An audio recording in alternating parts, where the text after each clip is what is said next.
말씀으로 시작하는 축복의 하루, 오늘은 7월 18일 금요일입니다. 새로운 하나님의 말씀이죠. 에스겔 1장 1절부터 14절까지의 말씀을 저와 함께 합독하도록 하시겠습니다.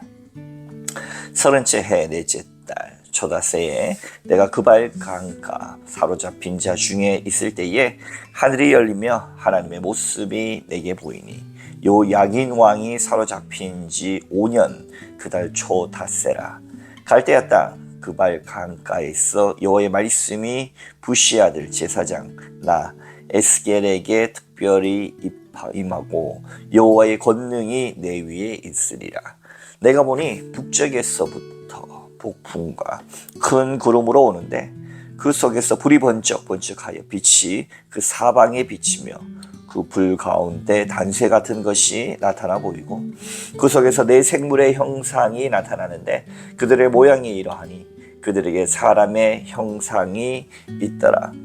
그들에게 각각 내 얼굴과 내 날개가 있고 그들의 다리는 곧 곧은 다리요 그들의 발바닥은 송아지 발바닥 같고 광낸 구리 같이 빛나면 그 사방 날개 밑에는 각각 사람의 손이 있더라.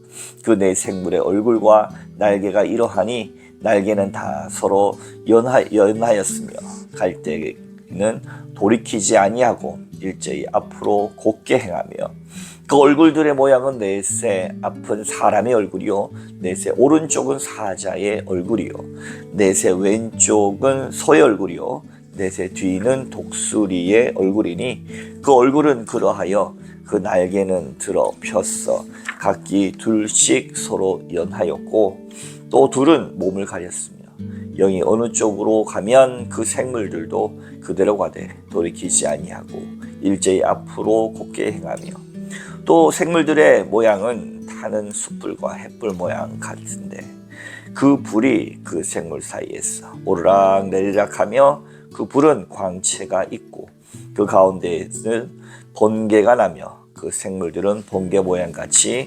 왕래하더라. 아멘. 오늘도 주님의 귀하신 말씀 앞에 서신 여러분들 가운데 좋으신 우리 주님의 은총과 평화가 가득하시기를 빕니다. 사랑하는 성도 여러분, 에스겔 하면 어떤 것이 떠오릅니까? 마른 뼈가 살아나는 어떤 그런 환상에 대해서 잘 알고 있지 않습니까? 여러분, 마른 뼈 이미 백골이 돼버려서 그 백골이 된 것이 어떻게 새로운 생명을 가질 수 있겠습니까? 그것은 바로 환상 가운데 보여주시는 하나님의 비전 아니겠습니까? 믿음은 곧 바라는 것의 실상 아니겠습니까? 오늘 지금 이 에스겔서를 통해서 우리에게 말해주는 시대적 배경은 BC 587년 이미 BC 722년에 북이스라엘은 아수르에서 멸망했고 BC 587년 이 남유다 또한 이스라엘의 유일하게 남은 남유다 또한 바벨론에 의해서 침공당했습니다. 사랑하는 성도 여러분, 하나님의 백성, 하나님을 믿는 백성들이 이방 제국으로부터 전쟁에서 멸망을 당했다. 하나님 영원하며 우리 다윗 왕조를 영원히 지켜준다고 하지 않았습니까? 그런데 하나님 앞에서 범죄하고 우상 숭배에 빠졌으며 여전히 하나님의 그 돌이키라라고 하는 회개의 음성에 귀 기울이지 아니하고 자신들과 자신들의 힘과 자신들의 지식만 의지했던 그리고 하나님을 배반했던 이스라엘은 결국 북쪽 이스라엘에 이어 남쪽 유다 남은 이스라엘까지 모두 멸망하고 말았습니다. 그러나 우리는 그 멸망의 아픔과 고통이 너무 장구하고 너무 큰 나머지 더 이상 하나님을 섬길 수 없고 그 지역에 있는 많은 백성들까지 포로로 잡혀가야만 했으며 이주해야 하며 하나님을 믿는 신앙이 아니라 모욕당하고 그리고 우리가 과거 일제 36년의 치하 속에서 겪었던 혹은 그 이상의 고통과 절망과 그리고 모욕을 당했던 그 이스라엘 백성 가운데 있을 때에, 그리고 한 5년 정도 지난 그중 하나님은 에스겔을 통하여 하나님의 말씀의 환상이 시작되었다라고 하는 것만으로, 그 마른 뼈의 환상처럼 오늘 나타나는 정말로 내 생물에 대한 환상, 그리고 번개 가운처럼 천둥 가운데 임하시는 하나님에 대한 환상이 시작되었다. 5년간 실제로 아무것도 없는 침묵의 상태 아니었겠습니까?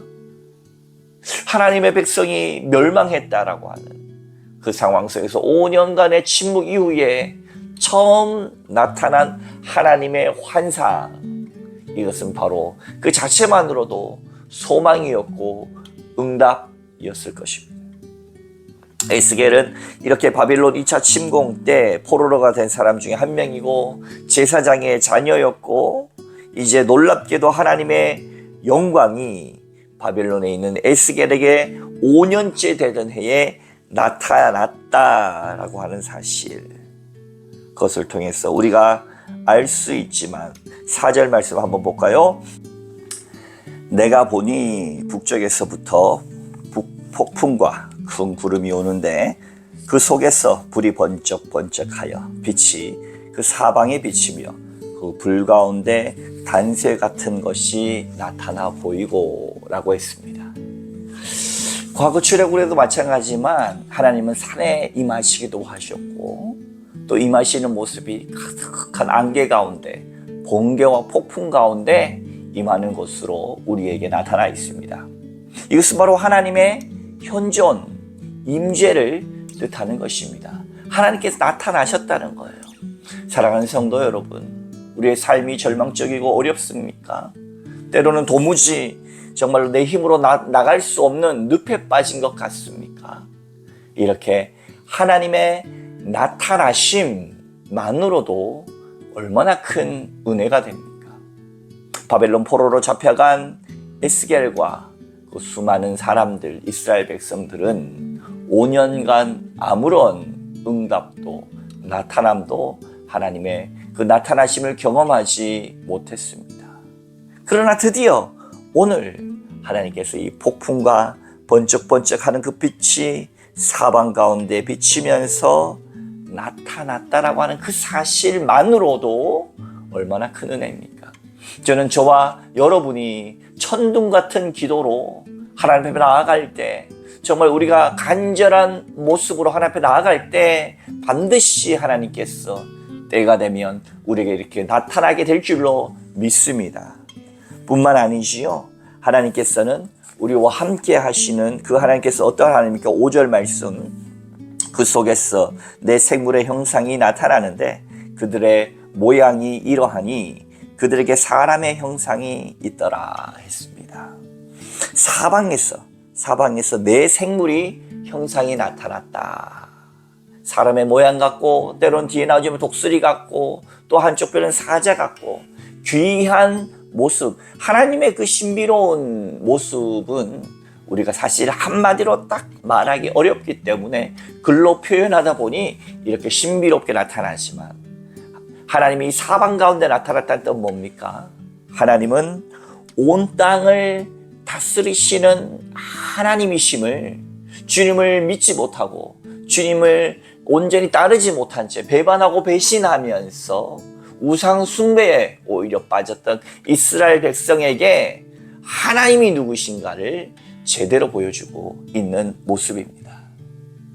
우리는 하나님을 잘 알지 못하기 때문에 하나님을 때로는 의지하지 않고 믿는다 하면서도 내 마음대로 행하는 약한 믿음의 소유자들이 아니겠습니까?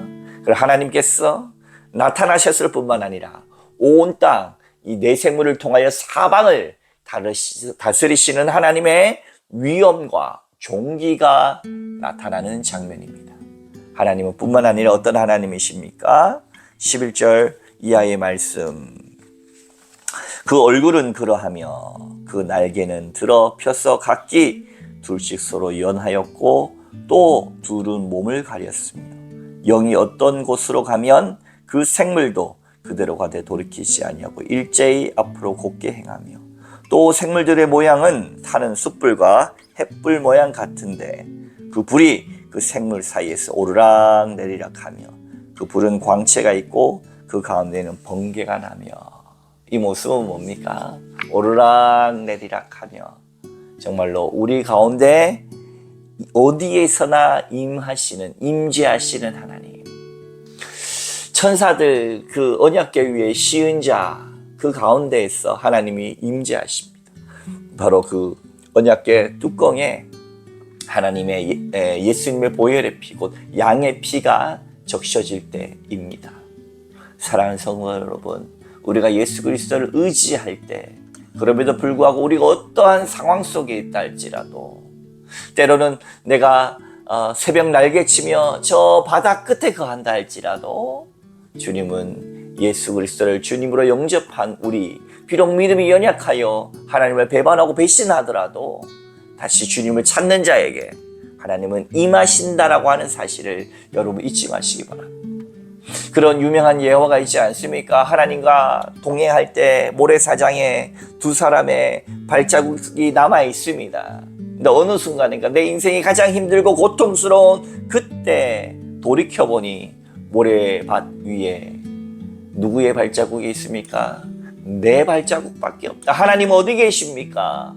하고 고통스러워 했는데 나중에 다시금 주님을 만나고 찾고 뒤돌아보니 그것은 내 발자국이 아니라 누구의 발자국이었습니까? 나를 업고 가신 예수님의 발자국이었다.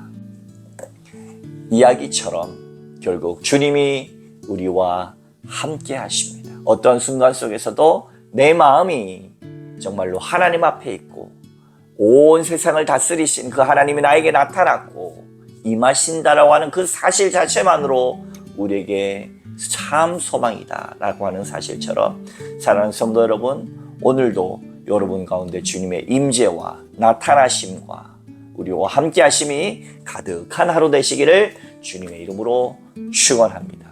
함께 기도하겠습니다. 거룩하신 하나님 감사합니다. 절망 가운데 주님을 배신하며 좌절 가운데 있는 자에게까지도 주님은 침묵하지 아니시고 영원히 침묵지 아니시고 나타나셨고 온 땅의 하나님이심을 또 우리와 함께하는 하나님이심을 이 에스겔의 환상을 통하여 소망 주셨듯이 정말로 아무것도 없는 침묵 가운데 있는 정말 우리의 인생 같을지라도 나타나심과 다스리심과 임재하심을 통하여 주님과 동행하는 인생 되게 하여 주옵소서. 감사드리며 예수님 이름으로 간절히 기도하옵나이다. 아멘.